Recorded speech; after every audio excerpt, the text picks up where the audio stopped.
Okay, the arm. We have the brachial plexus, that's from C5 to T1. The roots are going to leave the vertebral column between the scalenus anterior and medius.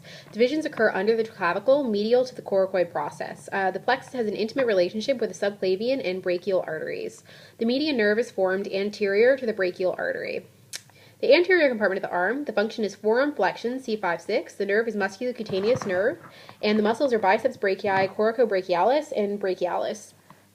The posterior compartment of the arm, the function is forearm extension, so C7, and the nerve is radial and muscle is triceps. So forearm extension, that is the radial nerve, and the muscle is the triceps. So that's what gets really strong when you do yoga all the time, because you're always sitting there in plank with your forearm extension at C7 and it's tricep muscles. Whereas forearm flexion, that's like if you're doing lifts, you know, like a gym dude, C5-6, musculocutaneous nerve, it's biceps brachii, coracobrachialis, and brachialis. Those are all going to get jacked. C5-6. I don't like those numbers anyway, but I do like the number 7, C7. That's forearm extension. That's the radial nerve, and it's the triceps muscles that are going to get strong. And musculocutaneous nerve in anterior compartment, that's easier to imagine. Musculocutaneous, you know, muscles, forearm flexion, C5-6, biceps brachii, coracobrachialis and brachialis. And then posterior compartment, forearm extension, C7, radial, triceps. All right, and then our antecubital fossa, this is the superficial medial cubital vein. Deep, it's radial nerve, brachial artery, and medial nerve. Anterior compartment of the forearm, we have the function of wrist and finger flexion, and that's C7 and 8. And the nerve, it's mostly the median nerve. Oh, that kind of makes sense. Flexion, okay. And the muscles are superficially pronator teres, FCR, palmaris longus, FDS, FCU, and the ulnar nerve. Deep, it's FDP, FPL, and pronator quadratus. FDP, FDPL, and pronator quadratus are deep. Maybe you can remember that. Flexor digitoris profundus, flexor digitoris longus, pronator quadratus. That makes sense? Those three are deep. Now, the anatomical snuff box. The location laterally is the APL and EPB. So adductor pollicis longus and extensor pollicis brevis. Medially, it's the extensor pollicis longus. And the proximal marker is the radial styloid process. And the floor is the scaphoid and trapezium.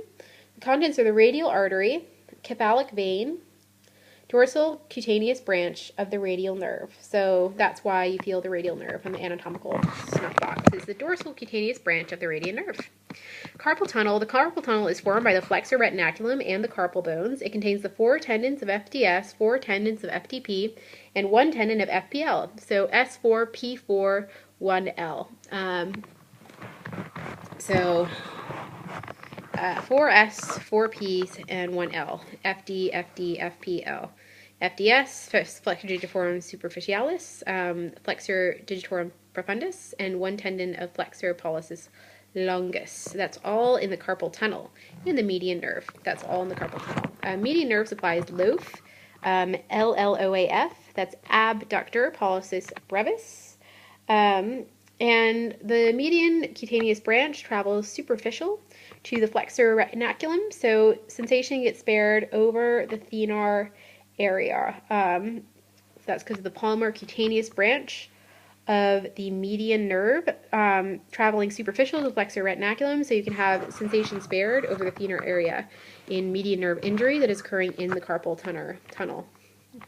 So to summarize the arm, we have the brachial plexus C5 to T1, roots leaving the vertebral column between the scalenus anterior and medius. The divisions occurring under the clavicle, medial to the coracoid process. The plexus has an intimate relationship with the subclavian and brachial arteries. And the median nerve is formed anterior to the brachial artery. The anterior compartment of the arm, we have forearm flexion, C5-6, musculocutaneous nerve, biceps brachii, coracobrachialis, brachialis. And then the posterior compartment of the arm is forearm extension, C7, and it's a radial nerve, and the muscle is the triceps. And the antecubital fossa is superficial, medial cubital vein, deep. It's radial nerve, brachial artery, and median nerve. The anterior compartment of the forearm, the function is wrist and finger flexion at C7. The nerve is mostly the median nerve, and the muscles are superficially pronator teres, flexor carpi radialis, palmaris longus, flexor digitorum superficialis, and flexor carpi ornalis. That's the ulnar nerve. And deep, we have flexor digitorum profundus. That's the ulnar and medium nerve.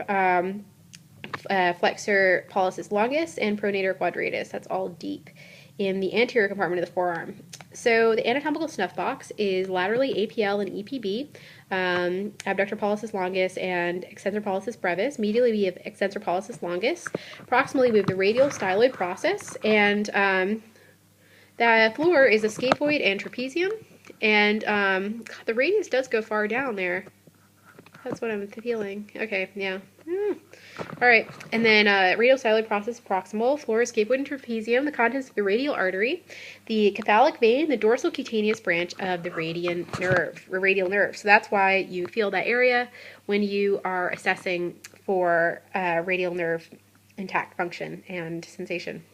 So carpal tunnel is formed by the flexor retinaculum and the carpal bones, and it contains 4 tendons of FDS, 4 tendons of FTP, and 1 tendon of flexor pollicis longus and the median nerve. And the median nerve supplies LLOAF, abductor pollicis brevis, so loaf muscles.